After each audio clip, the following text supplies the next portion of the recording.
West ബാംഗ്ലൂരിലെ പുതിയൊരു തട്ട് ഇഡ്ഡലി ചെയിനാണ് വൺ പ്ലേറ്റ് ഇഡ്ഡലി. വളരെ ചെറിയൊരു ഫുഡ് കാർട്ട്. മെനുവിൽ 2 ഐറ്റം: ബട്ടർ തട്ട് ഇഡ്ഡലിയും ഗീ പൊടി തട്ട് ഇഡ്ഡലിയും. റോഡ് സൈഡ് സ്റ്റോളിൽ നിന്നും ഇഡ്ഡലിയും ദോശയും കുറേ വിൽക്കുന്നത് കണ്ടിട്ടുണ്ടെങ്കിലും ഇത്രയും പ്രൊഫഷണലായും നീറ്റായും പ്രൊവൈഡ് ചെയ്യുന്നത് ആദ്യമായിട്ടാണ് കാണുന്നത്. ഞാൻ അവിടെ എത്തിയപ്പോൾ ആരുമുണ്ടായില്ല. അവിടുത്തെ കുക്ക് മാറി നിന്ന് ബട്ടർ തട്ട് ഇഡ്ഡലി കഴിക്കുന്നത് കണ്ടു.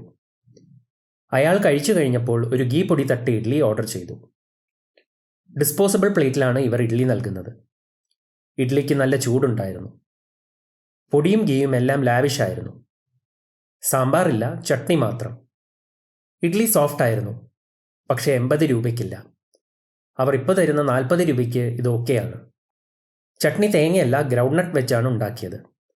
ലിമിറ്റഡ് മെനു, പിന്നെ നല്ല വൃത്തിയും വെടുപ്പുമോടെ ഭക്ഷണം നൽകുക. ഇവരുടെ ഈ 2 കോൺസെപ്റ്റ് എനിക്ക് വളരെ ഇഷ്ടമായി. ഇവർ ഭക്ഷണത്തിൻ്റെ ക്വാളിറ്റി കൂടി കുറച്ച് ഇംപ്രൂവ് ചെയ്താൽ ഇത് വളരെ സക്സസ്ഫുൾ ആയ ഒരു ചെയിനായി മാറുമെന്ന് സംശയമില്ല.